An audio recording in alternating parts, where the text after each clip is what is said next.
Shri John Brittas MP, ആദ്യം നമുക്ക് ഈ സുപ്രീം കോടതി ഇടപെടലിന്റെ ഉത്തരവിന്റെ ഒരു രാഷ്ട്രീയ പ്രാധാന്യം എന്താണ്, താങ്കൾ എങ്ങനെ കാണുന്നു? കേരളത്തിലെ ഒരു സവിശേഷ സാഹചര്യമുണ്ട്. ഇതുപോലെ 23 മാസമായി പിടിച്ചുവെക്കുകയും പിന്നീട് രാഷ്ട്രപതിക്ക് ബില്ലുകൾ അയക്കുകയും ചെയ്ത മുൻ ഗവർണറുടെ നടപടിയുണ്ട്. അത് ഗവർണറും സർക്കാരും ഉണ്ടായ വലിയ പ്രശ്നങ്ങൾക്ക് ഒരു പ്രധാനപ്പെട്ട കാരണം ഈ ബില്ലുകളിന്മേൽ തീരുമാനമെടുക്കാതെ ഗവർണർ പിടിച്ചുവെച്ചതായിരുന്നു. എല്ലാ ഗവർണർമാർക്കും ബാധകമായ ഒരു വിധി എന്ന് ശ്രീ PDT ആചാര്യ ഇവിടെ പറഞ്ഞത് താങ്കൾ കേട്ടല്ലോ. എന്താണ് ഈ വിധിയുടെ രാഷ്ട്രീയ പ്രാധാന്യം?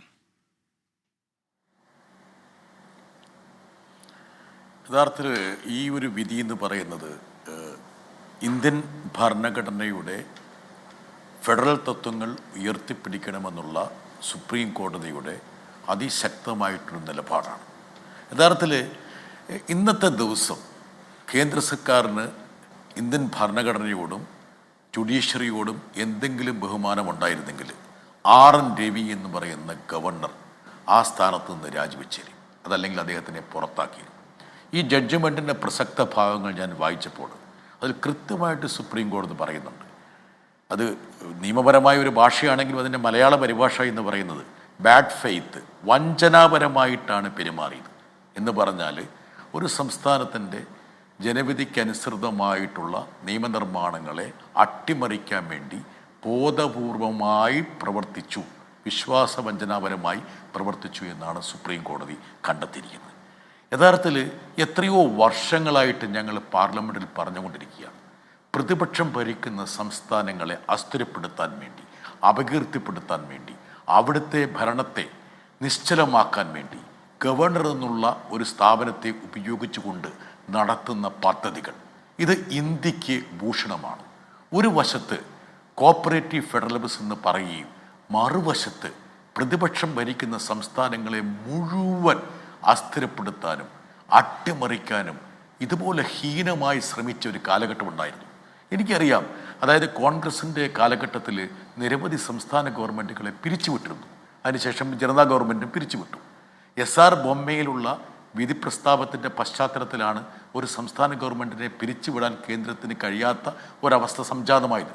പക്ഷേ ആ പിരിച്ചുവിടലിനേക്കാളും ഹീനമായിട്ടുള്ള നടപടികളല്ലേ മോഡി സർക്കാരിൻ്റെ ഭാഗത്തു നിന്ന് ഉണ്ടായിട്ടുള്ളത്. ഞാൻ എപ്പോഴും പറയുന്നുണ്ട് 3D ആണ്. അതായത് ഡിഫെയിം, അതുപോലെ തന്നെ ഡിസ്റപ്റ്റ്, അതുപോലെ തന്നെ ഡീസ്റ്റെബിലൈസ്. 3D ആണ് യഥാർത്ഥത്തിൽ സംസ്ഥാന ഗവൺമെൻറ്റുകളോട് അവലംബിക്കുന്നത്. ഇനി ഞാൻ ഇതിലേക്ക് വരാം. യഥാർത്ഥത്തിൽ ഗോപികൃഷ്ണൻ ശ്രദ്ധിക്കേണ്ട ഒരു കാര്യം ഒന്ന് ചിന്തിച്ച് നോക്കുക. ഇപ്പോൾ കേരള ഗവർണറുമായി ബന്ധപ്പെട്ടൊരു കാര്യം പറയാം, ഒരുപക്ഷെ ഈ ഒരു ചർച്ചയ്ക്ക് ഒരു അലകും പിടിയും നൽകാൻ വേണ്ടിയാണ്. അതായത് ഒരു ഘട്ടത്തിൽ 16 ബില്ലുകൾ, അതായത് നിയമസഭ പാസ്സാക്കിയ 16 നിയമങ്ങളുടെ മുകളിൽ ഗവർണർ അടയിരുന്നു. പിന്നെ അത് കുറേശ്ശെ മാറി. അതായത് തെലങ്കാന ഗവൺമെൻറ് കൊടുത്ത ഈ പറഞ്ഞ പരാതിയിൽ അപേക്ഷയിൽ ഒരു പ്രഹരം കേന്ദ്രത്തിന് കിട്ടിയപ്പോൾ കുറേ അയവ് വന്നു. അതിനുശേഷവും ഗവർണർമാർ പാഠം പഠിച്ചില്ല. പിന്നീട് പഞ്ചാബ് കേസിൽ വലിയ കനത്ത പ്രഹരമുണ്ടായി. അപ്പോഴാണ് ഈ RN രവി, അതുപോലെ തന്നെ നമ്മുടെ ആരിഫ് മുഹമ്മദ് ഖാൻ നമ്മുടെ ബില്ലുകളെല്ലാം പ്രസിഡന്റിന് വേണ്ടി അയച്ചു. അത് PDT ആചാര്യ പറയുന്നത് വളരെ കറക്റ്റാണ്. അതായത് ഒരു ഗവർണർ ഒരു ബില്ല് രാഷ്ട്രപതിക്ക് അയക്കണമെങ്കിൽ കൃത്യമായി ഭരണഘടന പറയുന്നുണ്ട്. അതായത് ഹൈക്കോടതിയുടെ അധികാരം കവർന്നെടുക്കുന്നു, അല്ലെങ്കിൽ റിപ്പഗ്നൻസി വരണം. ഇപ്പോൾ കേരള നിയമസഭ പണ്ട് പാസ്സാക്കിയ നമ്മുടെ ലാൻഡ് റിഫോംസ്, അത് ഇന്ത്യൻ കോൺട്രാക്ട് നിയമവുമായിട്ട് ചെറിയൊരു റിപ്പഗ്നൻസി ഉണ്ട് എന്ന കാരണത്താലാണെന്ന് ഗവർണർ അങ്ങോട്ട് അയച്ചത്. അതുപോലും അന്നത്തെ വളരെ കലുഷിതമായ രാഷ്ട്രീയ അവസ്ഥയിൽ ഈ പറഞ്ഞ വർഗ താല്പര്യങ്ങളൊക്കെ ഒരുപാട് പുറമേക്ക് ഉണ്ടായിരുന്ന ആ അവസ്ഥയിൽ പോലും ആ ബില്ല് തിരിച്ചു വന്നു. അതായത് അക്സെൻറ്റ് കിട്ടി ആ ബില്ല് തിരിച്ചു വന്നു. ഇവിടെ ഒന്നും കൂടെ ശ്രദ്ധിക്കുക, ഈ ആരിഫ് മുഹമ്മദ് ഖാൻ അയച്ച ബില്ലുകളിൽ 3 ബില്ലുകൾ യഥാർത്ഥത്തിൽ അദ്ദേഹം തന്നെ എന്താ പറയുക ഓർഡിനൻസായി വിജ്ഞാപനം ചെയ്തതായിരുന്നു. ഒരു തരത്തിലും കേന്ദ്ര സർക്കാരുമായിട്ടോ രാഷ്ട്രപതിയുമായിട്ടോ ബന്ധപ്പെടാത്ത വിഷയങ്ങളിലുള്ള ബില്ലുകളാണ് എന്ന് വ്യക്തമായി അടിവരയിടാൻ കഴിയുന്ന രീതിയിൽ യഥാർത്ഥത്തിൽ അദ്ദേഹം തന്നെ വിജ്ഞാപനം ചെയ്ത ഓർഡിനൻസുകളാണ് പിന്നീട് ബില്ലുകളായി വന്നപ്പോൾ അദ്ദേഹം പ്രസിഡന്റിന് അയച്ചത്. യഥാർത്ഥത്തിൽ ഇത്രത്തോളം ആഭാസ നാടകം ഈ കേന്ദ്ര സംസ്ഥാന ബന്ധങ്ങളുടെ കാര്യത്തിൽ അരങ്ങേറുന്നു എന്നുള്ളതാണ് നമ്മളെ ഒരുപക്ഷെ തുറച്ചു നോക്കേണ്ട കാര്യം. ഇനി ഒന്നും കൂടി പറയാം, നമ്മുടെ കേന്ദ്ര സർക്കാർ ഇങ്ങനെ ബില്ലുകൾ ഇങ്ങനെ പാസ്സാക്കിക്കൊണ്ടിരിക്കുകയാണ്. പക്ഷേ ഈ ഫെഡറൽ തത്വങ്ങൾ സംബന്ധിച്ച് കേന്ദ്ര സംസ്ഥാന ബന്ധങ്ങൾ സംബന്ധിച്ച് 3 സുപ്രധാനമായിട്ടുള്ള റിപ്പോർട്ടുകളുണ്ട്. ഒന്ന് സർക്കാർ കമ്മീഷൻ റിപ്പോർട്ട്, 2 അടൽ ബിഹാരി വാജ്പേയി നിയമിച്ച വെങ്കടദലിയ കമ്മീഷൻ റിപ്പോർട്ട്, അത് കഴിഞ്ഞ് പിന്നീട് മൻമോഹൻ സിംഗിൻ്റെ കാലത്ത് നിയമിച്ച MM പൂഞ്ചി കമ്മീഷൻ റിപ്പോർട്ട്. ഈ 3 കമ്മീഷൻ റിപ്പോർട്ടുകൾ കൃത്യമായിട്ട് ഗവർണറുടെ നിയമനം സംബന്ധിച്ചും ഗവർണർ എങ്ങനെ പ്രവർത്തിക്കണമെന്നത് സംബന്ധിച്ചും ബില്ല് സംബന്ധിച്ച് എങ്ങനെയാണ് ഗവർണർ പെരുമാറേണ്ടതെന്ന് സംബന്ധിച്ചും വ്യക്തമായി പ്രതിപാദിക്കുന്നുണ്ട്. ഈ 3 കമ്മീഷൻ റിപ്പോർട്ടുകളും അതുപോലെ മുൻകാലത്തെ ഷംഷീർ സിംഗ് അതുപോലെ വേഴ്സസ് സ്റ്റേറ്റ് ഓഫ് പഞ്ചാബ് ഉൾപ്പെടെയുള്ള വിധിന്യായങ്ങളുടെ പശ്ചാത്തലത്തിലും എന്തുകൊണ്ട് കോപ്പറേറ്റീവ് ഫെഡറലിസം എന്ന് ഇങ്ങനെ രാവും പകലും പറയുന്ന കേന്ദ്ര സർക്കാരിന് എന്തുകൊണ്ട് പഴുതടച്ചിട്ടുള്ള ഒരു നിയമനിർമ്മാണം നടത്തിക്കൂടാ? എന്തായിരിക്കണം ഗവർണർ അധികാരങ്ങൾ എന്തായിരിക്കണം എന്ന് പറഞ്ഞ് അവർ ചെയ്യില്ല. എന്താ കാരണം എന്നറിയോ?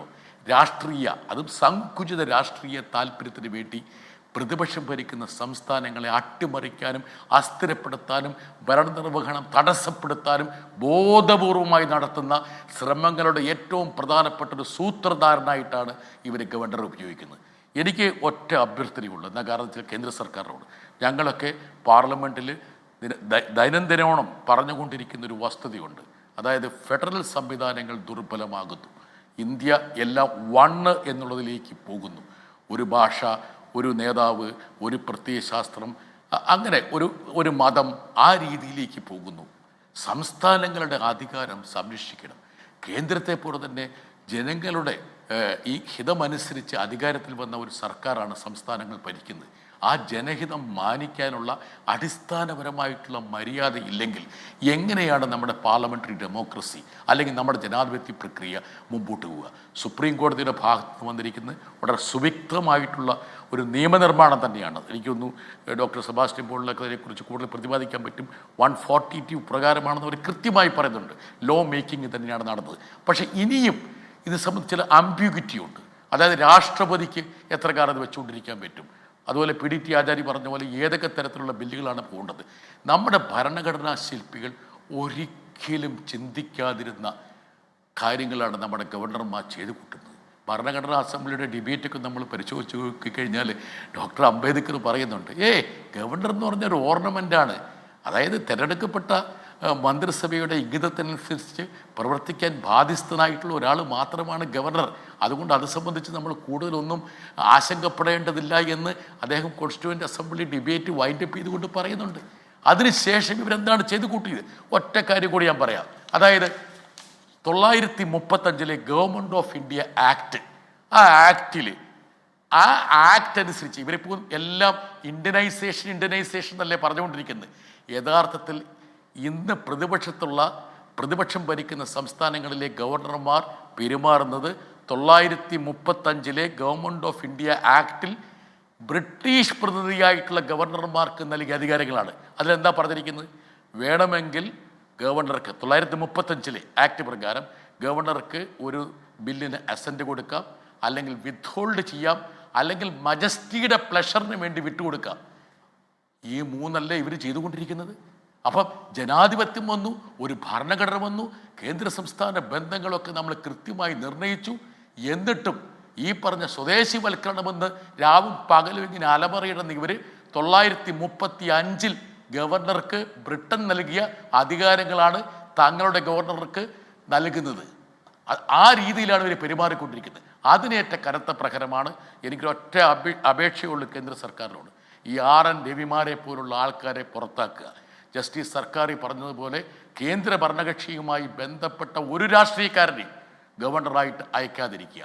അതുപോലെ അടൽ ബിഹാരി വാജ്പേയി നിർദ്ദേശിച്ച അല്ലെങ്കിൽ അദ്ദേഹത്തിൻ്റെ കാലഘട്ടത്തിൽ വന്ന ആ കമ്മീഷൻ്റെ റിപ്പോർട്ടെങ്കിലും മാനിക്കാനും അത് സംബന്ധിച്ചുള്ള ശുപാർശകൾ നിയമമായിട്ട് കൊണ്ടുവരാനും കേന്ദ്ര സർക്കാർ തയ്യാറാകണം. അതല്ലെങ്കിൽ സുപ്രീം കോടതി ഇനിയും കേരള ഗവൺമെൻറ്റിൻ്റെ ഹർജി അവിടെ വരുന്നുണ്ട്. അതുകൂടെ പരിഗണനയ്ക്ക് വരുമ്പോൾ ഈ പർദീപ് ബാലയുടെ ബെഞ്ചിലേക്ക് മാറ്റണമെന്നാണ് കേരള ഗവൺമെൻറ് അഭ്യർത്ഥിച്ചിരിക്കുന്നത്. അത് സംബന്ധിച്ചുള്ളൊരു തീരുമാനം ചീഫ് ജസ്റ്റിസിൻ്റെ ബെഞ്ച് വൈകാതെ കൈക്കൊള്ളും. അപ്പോൾ ഇതുപോലുള്ള വീണ്ടും പ്രഹരം ഏൽക്കുന്നത് ഒഴിവാക്കാൻ വേണ്ടി ഇനിയെങ്കിലും ഈ ഗവർണർമാരെ ഒരു ആയുധമായി ഉപയോഗിക്കുന്ന പരിപാടി അവസാനിപ്പിക്കണം.